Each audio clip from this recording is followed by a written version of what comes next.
కాకినాడ ప్రభుత్వ ఆసుపత్రిని సందర్శించిన మంత్రి సుభాష్. కార్డియాలజిస్ట్ నియామకానికి కృషి.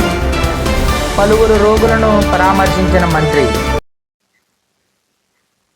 కాకినాడ ప్రభుత్వ సామాన్య ఆసుపత్రికి హృదయ రోగ వైద్యుల నియామకానికి కృషి చేస్తానని రాష్ట్ర కార్మిక శాఖ మంత్రి వాసంశెట్టి సుభాష్ పేర్కొన్నారు.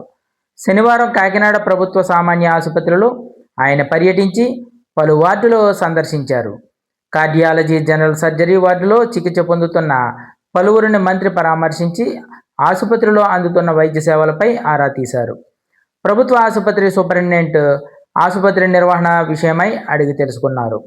జీజీహెచ్లో వైద్య సిబ్బంది కొరత ఉందని, ముఖ్యంగా గుండె వైద్య నిపుణులు నియామకం లేక రోగులు ఇబ్బంది పడుతున్నట్లు మంత్రి సుభాష్ దృష్టికి తీసుకువచ్చారు.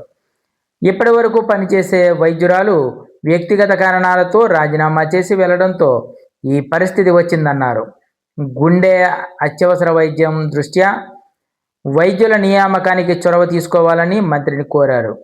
మంత్రి సుభాష్ స్పందిస్తూ ఈ విషయాన్ని రాష్ట్ర ముఖ్యమంత్రి నారా చంద్రబాబు నాయుడు, ఉప ముఖ్యమంత్రి పవన్ కళ్యాణ్ దృష్టికి తీసుకువెళ్లి వీలైనంత తొందరగా కార్డియాలజిస్ట్ నియామకానికి కృషి చేస్తానన్నారు.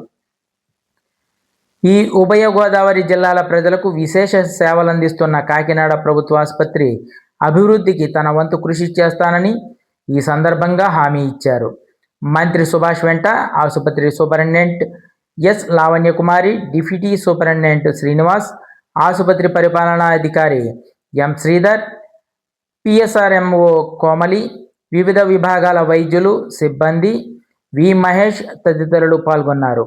అనంతరం ఆసుపత్రి కార్డియాలజీ ఐసీయూలో చికిత్స పొందుతున్న సీనియర్ జర్నలిస్ట్ కుటుంబ సభ్యులను, సర్జికల్ వార్డులో చికిత్స పొందుతున్న పి గన్నవరంకు చెందిన జర్నలిస్ట్ విత్తనాల నాగకిషోర్లను మంత్రి సుభాష్ పరామర్శించారు.